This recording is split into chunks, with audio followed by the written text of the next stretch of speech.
காலைதோறும் புதியவை. சரியான புரிதல். ஜூலை 23. கர்த்தரே தேவன் என்பதற்கு அந்த பீடம் நமக்குள்ளே சாட்சியாய் இருக்கும் என்று சொல்லி ரூபன் புத்திரரும் காத் புத்திரரும் அதற்கு ஏத் என்று பெயரிட்டார்கள். யோசுவா 22:34. குடும்பத்திலும் சபையிலும் ஸ்தாபனத்திலும் சரியான புரிதல் இல்லாவிட்டால் எப்படி நமக்கு நாமே அழிவை வருவித்துக் கொள்வோம் என்று யோசுவா 22 நாம் வாசிக்கிறோம்.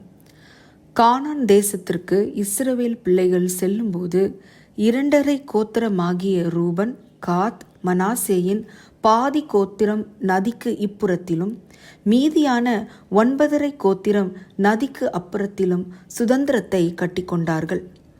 2.5 கோத்திரமானது 9.5 கோத்திரத்திற்கு உதவி செய்து பிறகு தங்களுடைய காணியாட்சிக்கு வரும்போது ஒரு பீடத்தை கட்டினார்கள்.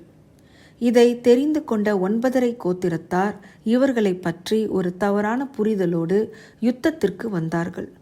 இந்த 2.5 கோத்திரமானது ஏன் பீடத்தை கட்டினார்கள், எதற்கு கட்டினார்கள் என்று மறுமொழியாக யோசுவா 22:24-25 வாசிக்கிறோம்.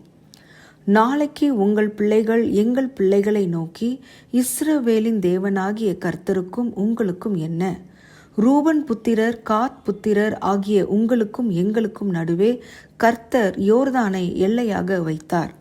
கர்த்தரிடத்தில் உங்களுக்கு பங்கில்லை என்று சொல்லி எங்கள் பிள்ளைகளை கர்த்தருக்கு பயப்படாதிருக்க செய்வார்கள் என்கிற ஐயத்தினாலே நாங்கள் சொல்லி கொண்டது என்னவென்றால், சர்வாங்க தகனத்திற்கு அல்ல, பலிக்கும் அல்ல, எங்கள் சர்வாங்க தகனங்களாலும் பலிகளாலும் சமாதான பலிகளாலும் நாங்கள் கர்த்தரின் சந்நிதியில் அவருடைய ஆராதனையை செய்யத்தக்கவர்கள் என்று எங்களுக்கும் உங்களுக்கும் நமக்கு பின்வரும் நம்முடைய சந்ததியாருக்கும் நடுவே சாட்சி உண்டாயிருக்கும்படிக்கும் கர்த்தரிடத்தில் உங்களுக்கு பங்கில்லை என்று உங்கள் பிள்ளைகள் நாளைக்கு எங்கள் பிள்ளைகளோடே சொல்லாதபடிக்குமே ஒரு பீடத்தை நமக்காக உண்டு பண்ணுவோம் என்றோம்.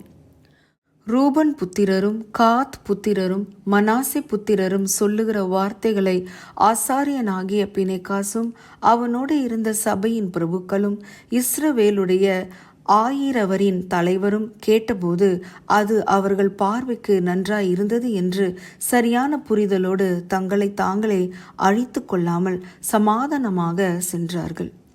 அநேக நேரங்களிலேயே பல பிரச்சனைகள் வருவதற்கு சரியான புரிதல் இல்லாததே காரணம்.